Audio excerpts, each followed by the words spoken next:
Hello, my name is Brian Robinson. I'm the state training coordinator for the Tennessee Association of Rescue Squads. Today, we're going to talk about some basic grain and equipment safety, some things that you can do as a farmer, as a producer, to not only keep you, but also your family, friends, neighbors, um, and other acquaintances safe while you're out doing your job. This is a very special program to me. I grew up on a farm. Agriculture was a big part of my life and still is. But I am fortunate now that I not only get to work with the emergency responder side, but also through a partnership through the University of Tennessee, UT Agri-Ability, and the Kentucky Department of Agriculture and the Tennessee Association of Rescue Squads. Kentucky and Tennessee are kind of paired up now, and we're trying to promote safety and awareness as well as rescue um, on the producer and farmer side as well as the emergency responder side. So we'll go ahead and get started. I appreciate everyone taking the time to watch this video. 2020 has definitely been a strange year, and the fact that we're having to do this virtual is a little different. But would like for you to be able to see the slides. So at this time, I'm going to go in and take my photo off, so you will still hear me, but that way you can actually see the entire slide. So if you'll give me just a second, we'll get that thumbnail out of the way and we'll go ahead and get started. So how do these happen? Well, the thing about farming accidents is it only takes a momentary lapse of concentration. When you are in the field, when you are literally trying to make hay while the sun is shining, um, you're not going to get a full 8 hours of sleep.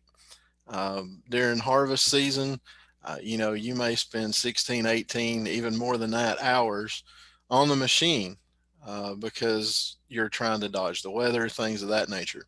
When you couple being tired and not getting enough rest with all the other stresses that go along with being an operator or a farmer, it creates a situation where accidents are more prone to happen.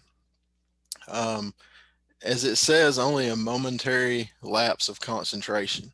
When you couple being tired, which statistics, studies, physicians have all proven that when you are extremely exhausted physically and mentally, your state is that of someone who is under the influence of alcohol and drugs.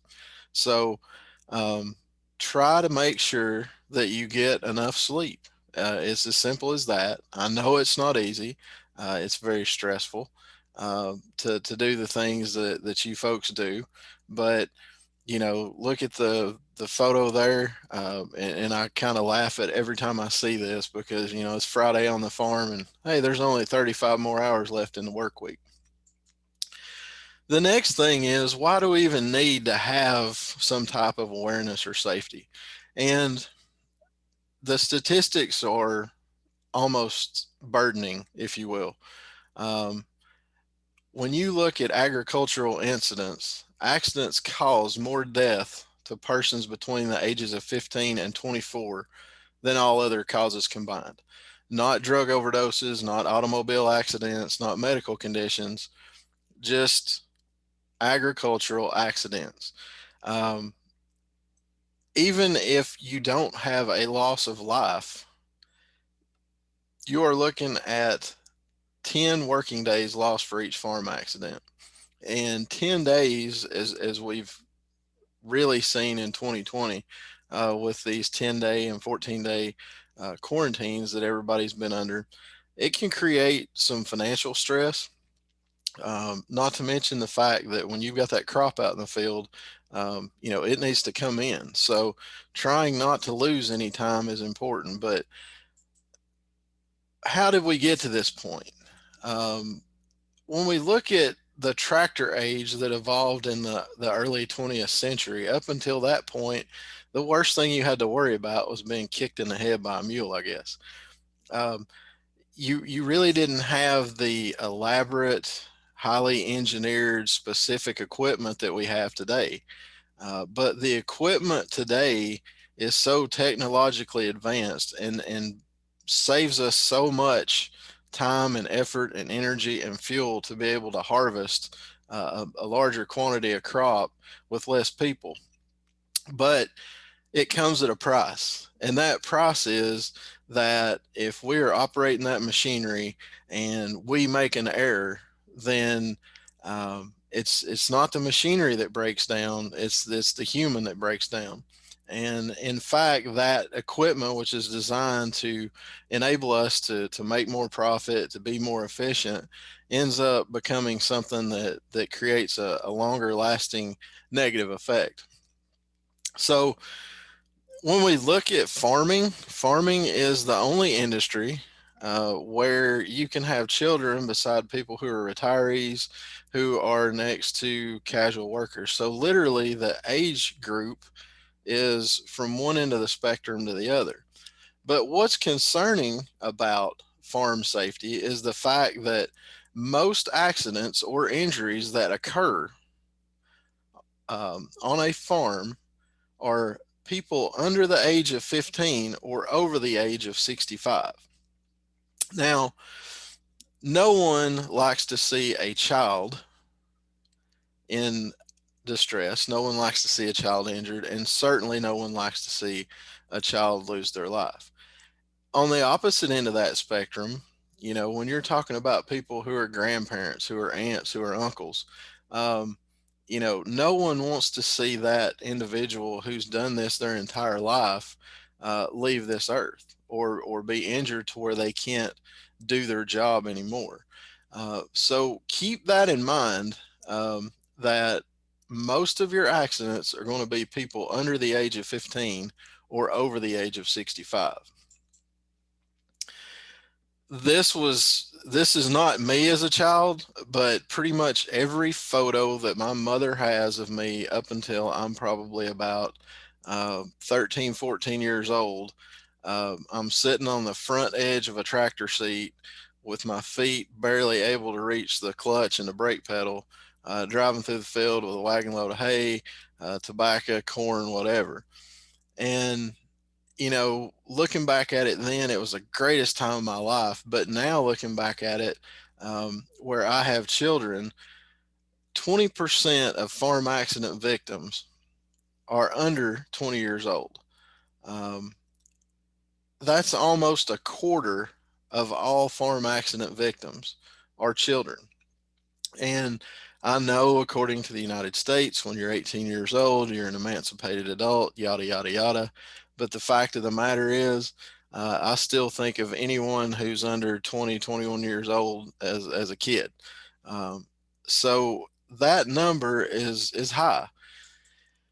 Part of the reason why I feel like that number is high is that farming is the only industry in the United States that employs children as young as 9 years old. And I look back at myself, and I was one of those kids that not only did I work on our farm, but I worked on the neighbor's farm and anybody else's farm who needed, I guess at the time, a strong back and a weak mind.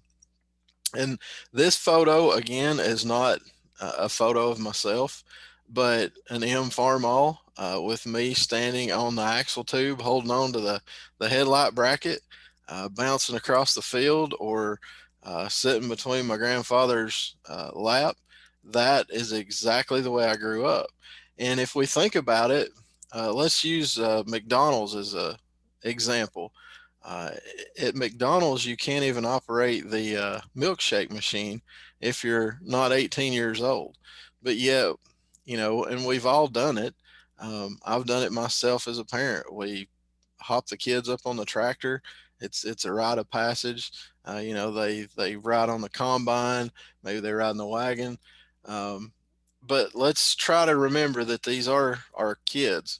Now, what gets the younger generation, and that's that 20% of folks who are under 20 years old who are involved in agricultural accidents, is just inexperience. And, there was no training program for myself It was on the job training. I certainly didn't read the owner's manual. I just did exactly what I was told to do. But when you're operating equipment, when you're around equipment, when you're in grain bins, you don't think about those things as a kid being dangerous.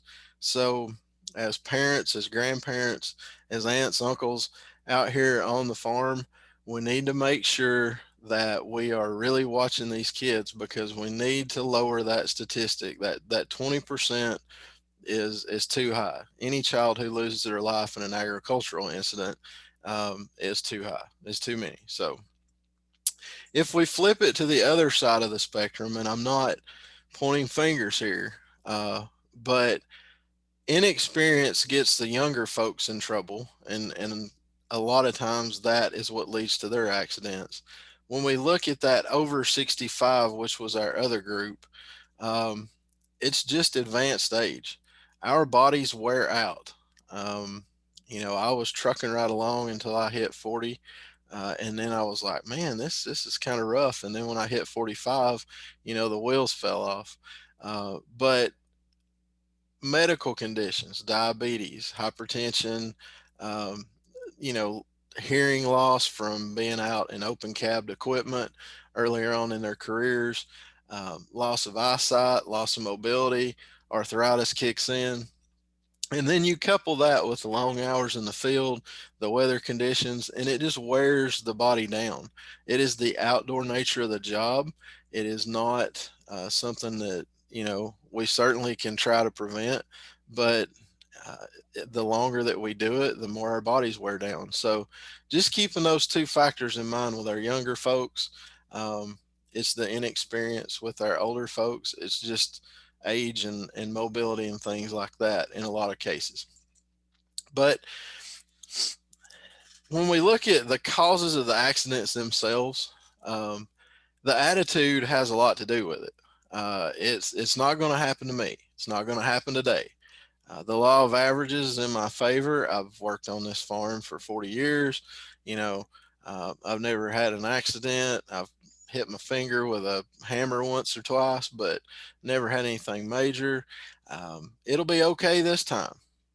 We've all been guilty of, hey, who left the pin out of the hitch? There's a big bolt in the toolbox. It'll be all right this time. Or we rob a pin out of something like a hydraulic cylinder. I'll put it back. I don't need it on that piece of equipment right now. We're not using it. I need it on this other one. And that piece of equipment sits there for 8 months, and then when somebody goes to get it and the pin's not in it because we forgot to put it back in, then the whole side of the till um, plow falls over and crushes somebody. And then just having the attitude, when my number is up, it's my time. um, One of the big things that my good friend Dale Dobson is really focusing on in the state of Kentucky is farmer suicide, and attitude and mental health go hand in hand. When you are in a poor state of mental health, you have that it can't happen to me. The law of averages, hey, when my time, it's my time, it's my time. And I can't correct mental health issues, but there are people out there to talk to. Do not hold that in. Some other causes of accidents: children being on or near the machines, poor communication. Somebody was talking to me the other day, and we were talking about they were up in New York and I'm in Tennessee, and they were saying go, and I said in Tennessee it's whoa, ho, stop, look out. I said we have all forms of that's far enough, but poor communication. Maybe it's you can't hear because the equipment's running. Fatigue, obviously, we've already covered that. Improper maintenance of the machinery or improper use of the machinery. Um, Maybe it's from using the wrong tool to try to repair it. One thing, and to this day, I'm highly appreciative of it, is the fact that sometimes you have to make a MacGyver repair, you have to make a bush repair. And I take a lot of pride in the fact that, I look back and I remember my grandfather and my uncle imparting that great wisdom to me. But that doesn't mean that it was always necessarily the safest, most long term solution. Lack of training on the equipment. It could be weather related, it could be your actual mental or physical well being. All of these can contribute to accidents.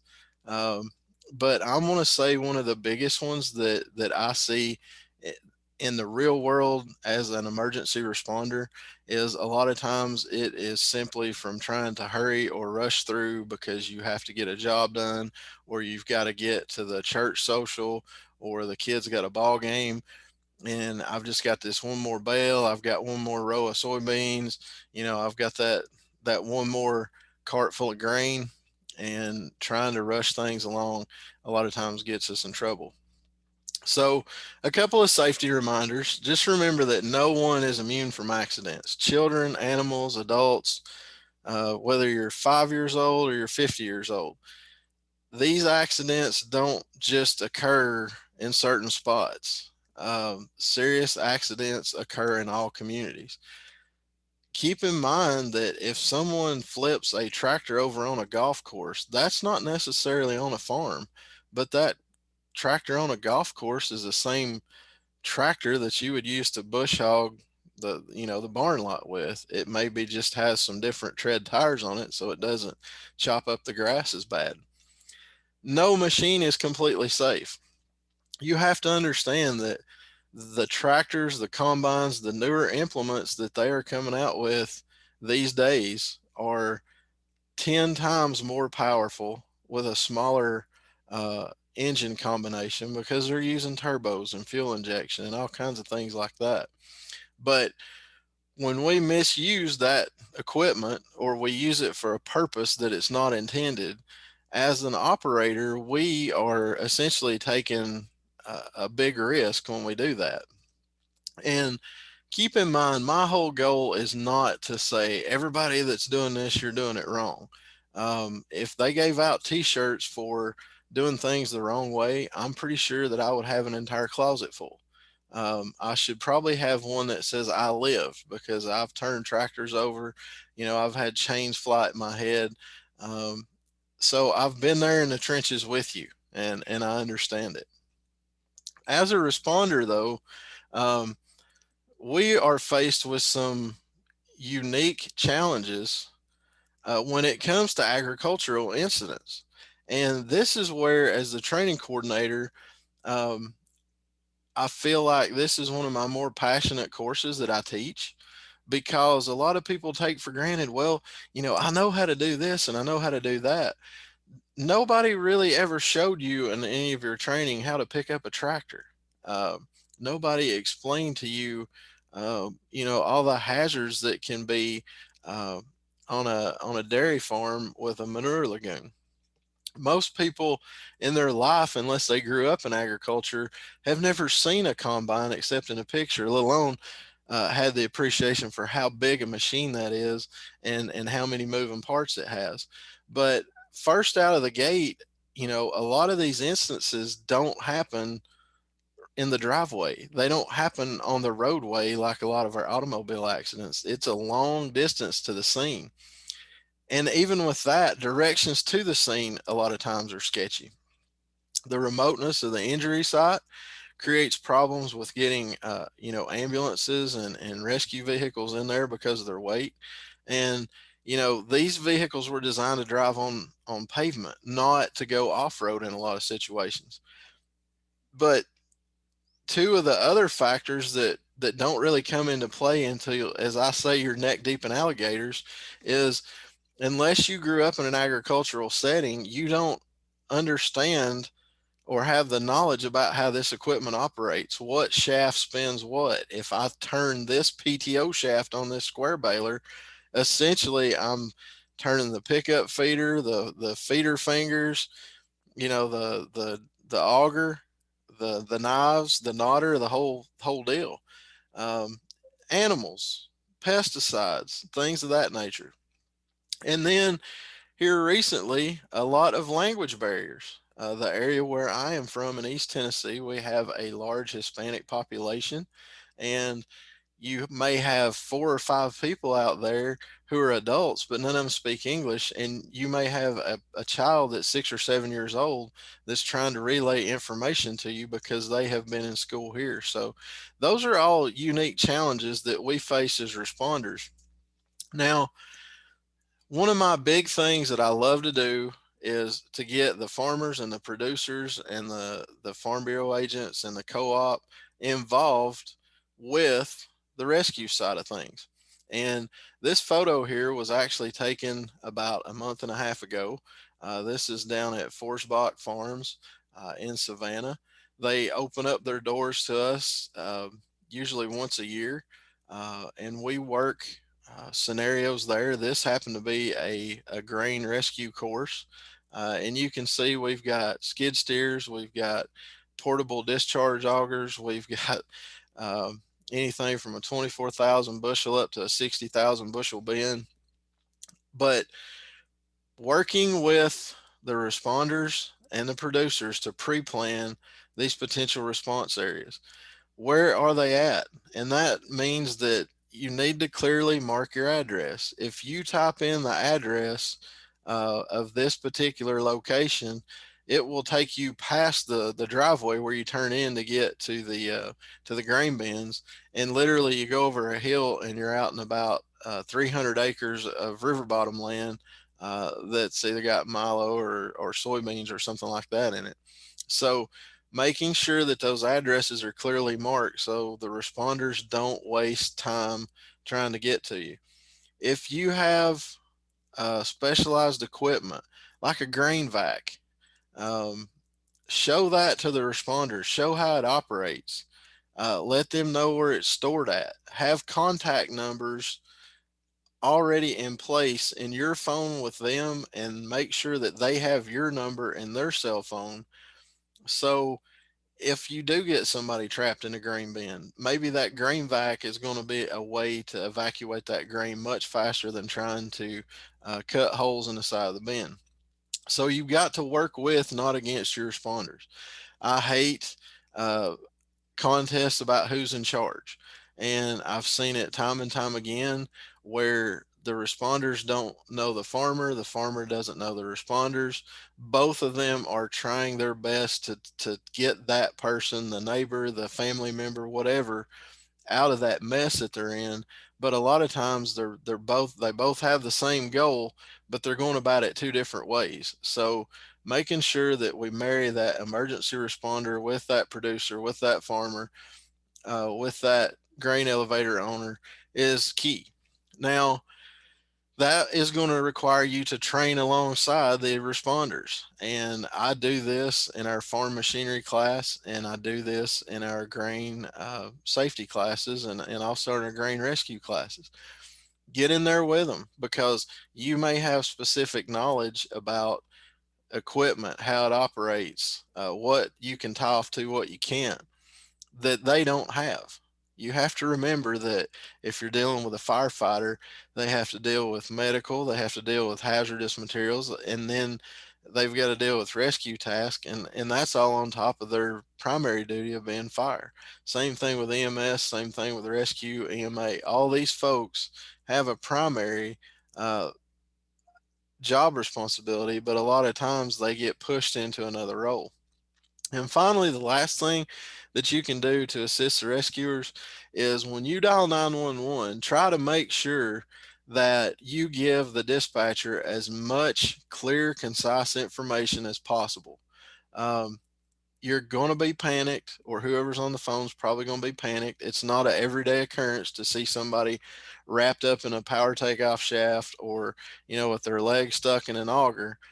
But trying to make sure that you give them as close to a vivid mental picture as you can paint when you're given that information over the phone. And the reason why is when they respond to these type incidents, it may take specialized equipment that they may not carry on their primary response unit. So it may be something that they have to go get another trailer with the grain rescue stuff, or they've got to roll a heavy rescue because it has the bigger sockets and things like that. But Work with them and don't wait until you have an emergency. Start inviting these folks out um, to train. You can call myself if it's you want to host a farm machinery class. We always do those at an actual working farm.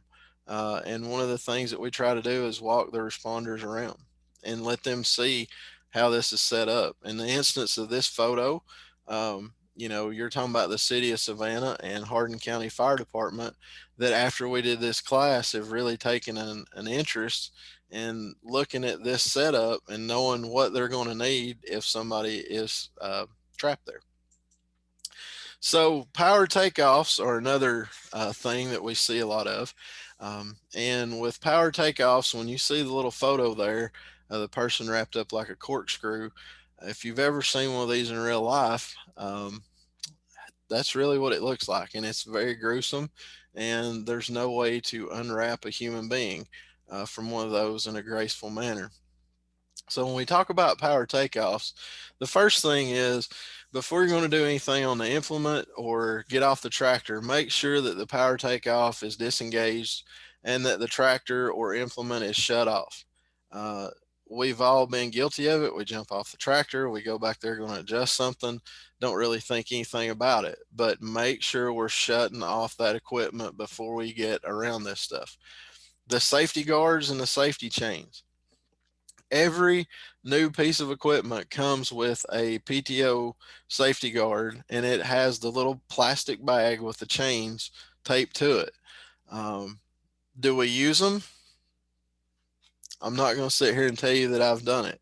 When we had to move our farm shop from one location to another, there was a parts bin that I bet had 50 bags of those safety chains that had never been opened. So make sure that we are using the safety chains. Make sure we have that safety guard. That guard is there to basically stay in one position. So if you bump up against it, there's nothing for it to grab. The shaft is going to turn on the inside of it, but we don't want that protective sleeve turning. Try to avoid any loose or bulky clothing. It's getting close to winter. It's time to break out the Dickies and the Carhartts. But as we layer, we become bulky. We can't move around as efficiently as we can with a t-shirt. But if that guard is not there, or the tractor tires gotten into that plastic, it'll chew it up. So look at those guards and make sure they don't have any burrs or any plastic fingers sticking out, because even those can grab a t-shirt. A lot of times what happens is the clothing will actually be the first thing that shaft catches. And at that point, it either wraps you up and the clothing essentially becomes a tourniquet, or if you're lucky, as it's pulling all that fabric and twisting it up, maybe the fabric tears and it actually saves your life because it rips you clothes off of you. But make sure that you are on firm ground or have firm footing before you get around the PTO shaft. From time to time, you're going to have to run a piece of equipment to listen for a bearing or see what is knocking. But if you do that, just make sure you stay out of that area. Uh, Another thing to consider is if you have to disconnect the PTO, beware that there may be tension on that drive line. So you may unhook the power takeoff shaft, say on a bush hog, and all of a sudden the blades counter rotate and it spins that shaft the other way. So watching out for PTO shafts. The next thing is auger entrapments. And especially for grain and soybean producers, that almost every piece of equipment that you use has some type of auger in it. With auger entrapments, it's kind of the opposite of what a lot of people think. First of all, resist the urge to reverse the auger to remove the object. Let's say somebody's arm, somebody's leg is pulled up into that auger. If you have to remember that auger was spinning at, say, 100 RPMs. If we try to reverse it manually, we're going to reverse it at maybe 1, 2, or 5 RPMs.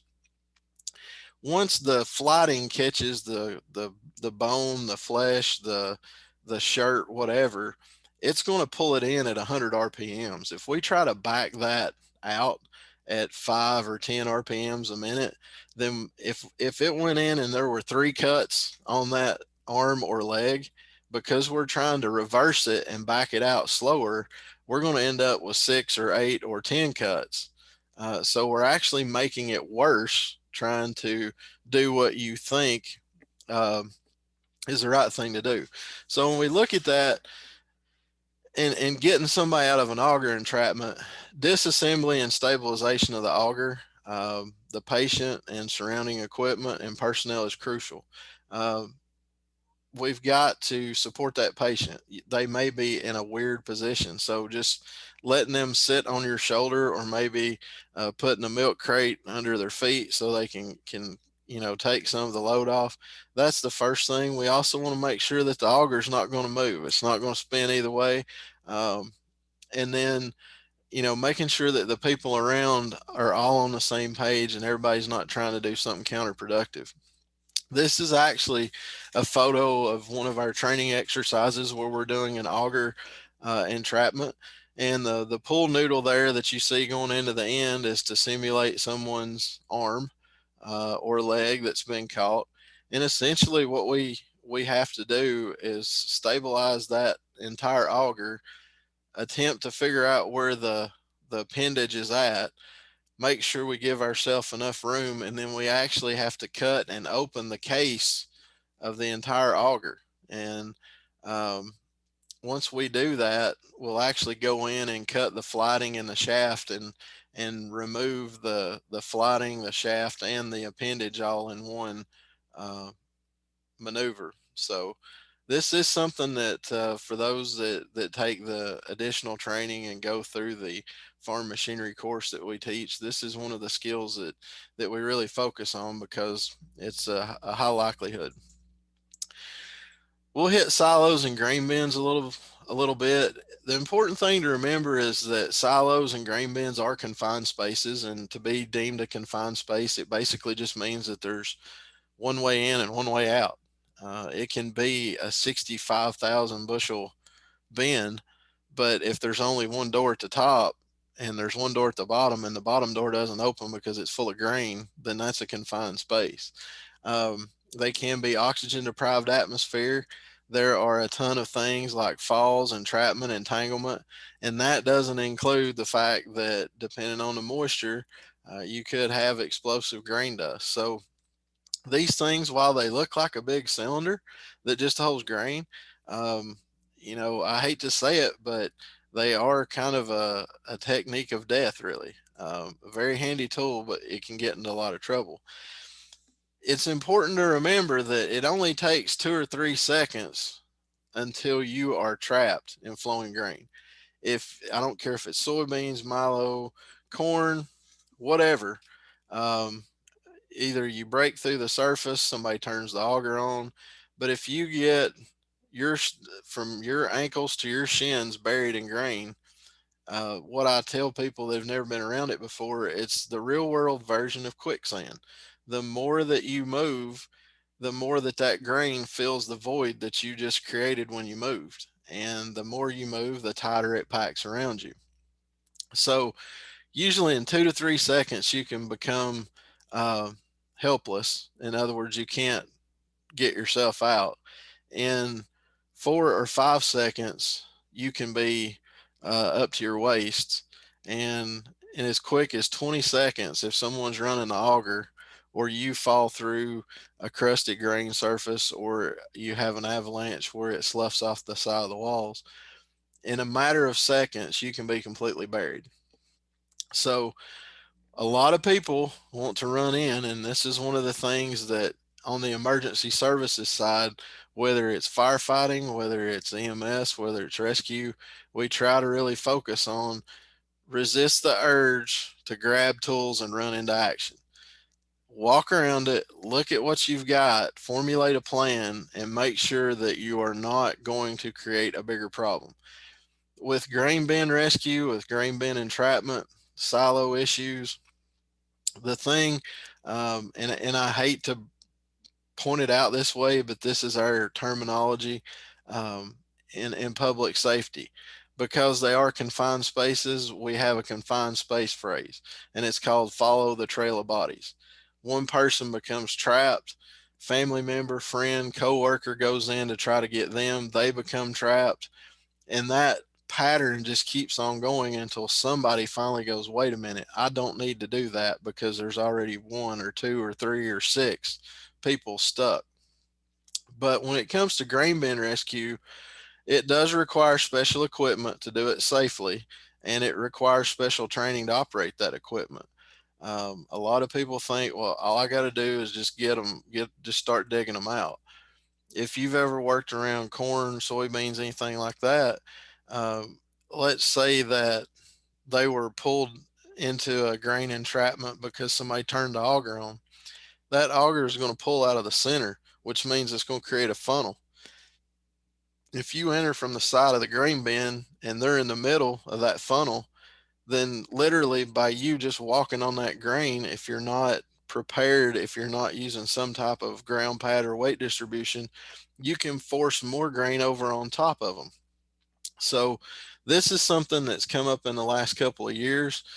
We have started doing some grain bin awareness training with UT and the AgriAbility folks. And they have been great to work with. Also worked a lot with Dale Dobson out of the Kentucky Department of Agriculture. So we're really pushing in Tennessee a lot of these grain bin rescue trainings and awareness sessions, and also working to get the equipment out to these agencies. So pretty much, and you'll see it in the next slide, when you look at grain bin rescue, it doesn't matter if we are trying to offload a bin. In other words, we've got somebody that's fully engulfed in grain, or if we are going into a bin and we've got somebody that's partially engulfed. It is not going to be a quick rescue. It's going to require a lot of people. It's going to have a lot of different things going on simultaneously. And more than likely, it's going to take a long time. The photos that you see here, this was about an 8 to 9 hour ordeal to offload this bin. And when we start talking about the rescue side of it, there's basically two options.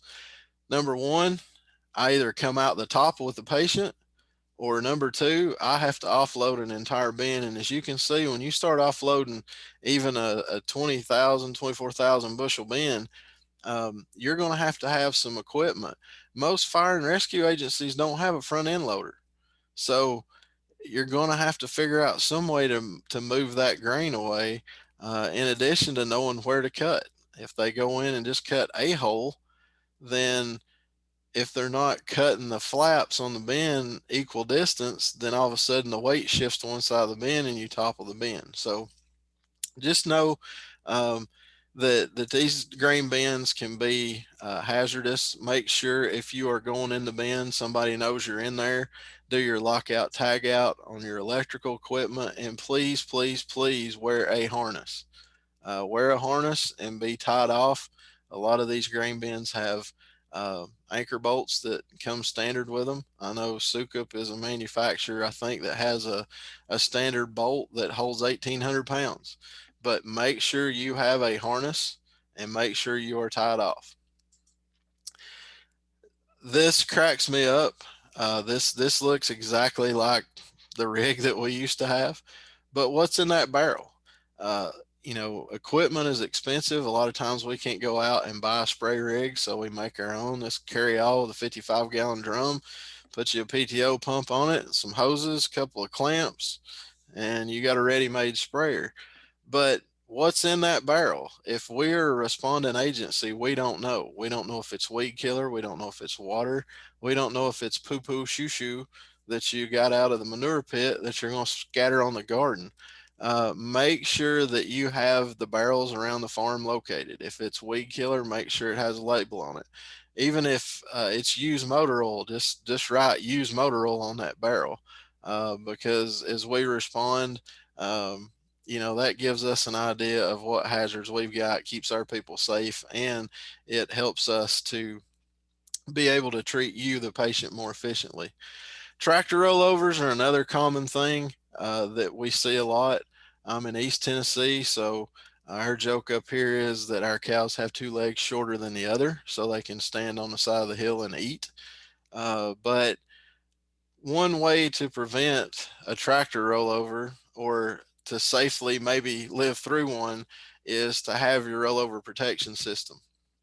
And all tractors that have been manufactured after the year 2000 are required to have a ROPS. But keep in mind that ROPS is only effective if it's up. I will toss this out there.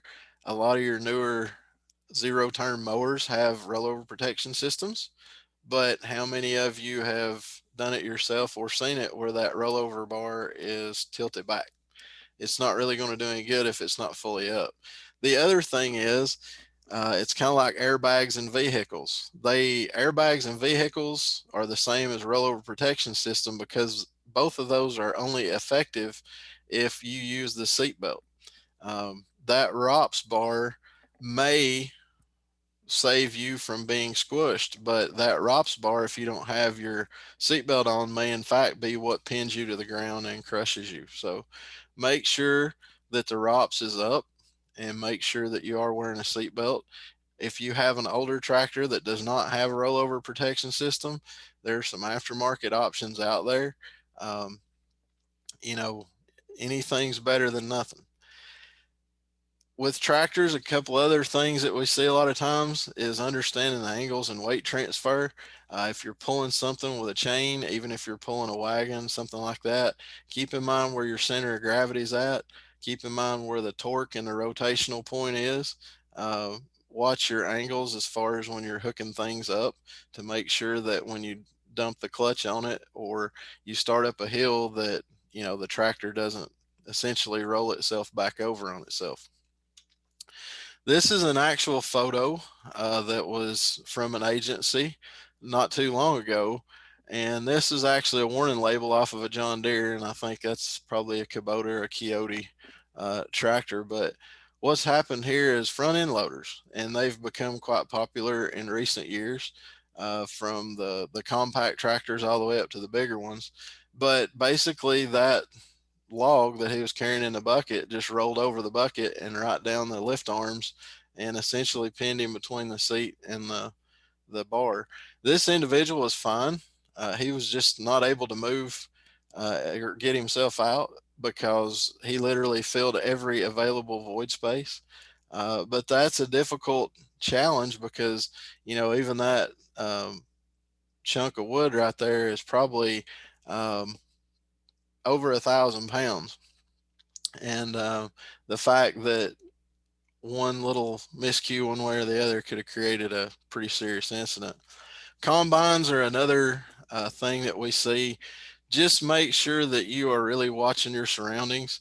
Keep in mind a combine was designed for you to see uh, out the sides and directly in front because that's where the product is. Um, they weren't designed necessarily for you to see the back corners or the back end of that. They are big machines. They do an awesome job. They even go on autopilot now and follow GPS, but they're not infallible. You can literally drive over a person, drive over a child, drive over a pickup truck, and not know you hit anything. So a couple of safety things. A combine fire is one of the more common incidents that happens. Make sure that you have your fire extinguishers on board. Make sure that they have been checked. A lot of these dry chem extinguishers um, will settle, and when you pull the trigger on it, if it's not been checked, it won't fire any retardant out. So make sure once a year, pull them off, take them to a fire extinguisher place, or there are some people who do it mobily, and let them certify that cylinder and double check it. Once that combine's on fire, not only do we have an issue getting out into that field to try to put it out, but that's a $500,000 plus sitting there going up in smoke. Not to mention the fact that it's sitting in a field that's probably going to catch on fire around it, and now you're losing product. So, fire extinguishers on board, tractors, combines, all your equipment, make sure you have a fire extinguisher. We ran into a situation on our family farm where we had an electrical issue in one of our cab tractors, um, and we didn't have a fire extinguisher on it. My grandfather was there with his bare hands throwing dirt on it to finally get it out. After that incident, we went and every single tractor had a fire extinguisher on it. That was my job up until we sold the farm, to make sure that all that equipment, um, the fire extinguishers were checked and they were ready to go. Didn't use another one after that. So going back to our combines, when you open up the side of a combine, you've got chains, you've got hoses, you've got engine coolant, diesel fuel, hydraulic, um, lots of heat. Before you take this thing out in the field, take the air hose, blow the dust out of there. Grain dust in a bin is explosive. Grain dust stuck to the side of a machine just makes that fire spread a lot quicker. Check your hoses, make sure you don't have any leaks. Uh, but basically, just good housekeeping on these machines will keep them in business. Couple more things, and then we'll wrap it up. Make sure when you're moving your equipment that you use caution. And it's not so much that you need to watch out for what you're doing as it is that the general public around needs to watch out. Um, these are all photos that have happened in the real world. Um, Somebody driving into the header on a combine. In the rescue world, we refer to that as the lug nut rule. Generally, the vehicle that has the most lug nuts always wins. You can see that the combine, um, the operator was probably okay, but whoever's in that vehicle now has a lot of weight that we're going to have to deal with. Um, Tractors and equipment on the side of the road, people are texting, talking, they're not paying attention, they're distracted drivers. That's creating a lot of problems. So just be careful out there. No, nothing's 100% safe, but just make sure when you are moving your equipment, you're watching out for everybody else. Um, Electrical hazards. I did not know till many years later that a drop cord with the end cut off of it tied into a light bulb was not the code. Um, Check your electrical boxes around your equipment, around the barn, around the shop. Make sure those are in good shape. Spend a little extra time, maybe it's in the winter, make sure that you keep that up to date. If you're moving your augers around, uh, the discharge boom on the combine, know where your power lines are at. Um, we've had folks who have put the auger against the power line, set the auger on top of the grain bin, and now not only is the auger energized, but the grain bin's energized. Your sump pumps, things of that nature, watering trough, the heaters, make sure you've got those buttoned up to where if a child comes around that they're not going to get into that, get electrocuted. Um, that's a horrible way to get injured. At this point, normally I ask for any questions, but since we're doing this virtual, um, there will be a couple of questions that you will have to answer about the presentation. It's not going to be difficult, but as I tell everybody, if anybody needs to know what to get me for birthday, Christmas, or if you just really like me, I take green and yellow in a size 40-20. For those of you that like the red tractors and the orange ones and everything else, hey, don't pick on me. I just grew up with green ones. Um, this is my contact information. Feel free to take a picture of this, email, call the office. Again, I am very passionate about agricultural safety. I think that the key to this is marrying the responders with the producers and the farmers and the Farm Bureau, because honestly, the best accident is one that never happens. So hopefully today it maybe just kind of stirred up some interest in at least walking out through the yard, looking at the equipment, making sure that everything's good to go and everything's safe. Um, Again, I appreciate your participation. Thanks for watching. Feel free to reach out and stay safe. Life is good.